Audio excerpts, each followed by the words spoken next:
Issuing and using gift cards. To issue a gift card, press the command button, then press Gift Card. For the gift card number, either scan a blank gift card or enter a card number manually. Set the card value, e.g. $50, and select Sale as the payment type. Press OK to add the gift card to the register's cart, then press Pay to checkout and apply the new card value to the system.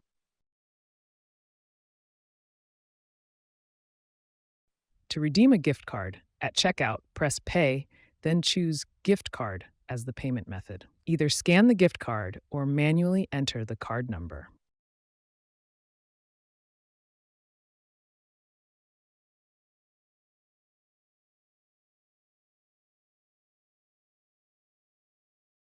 To check a gift card balance, press the Command button, then find the Check Gift Card Balance button.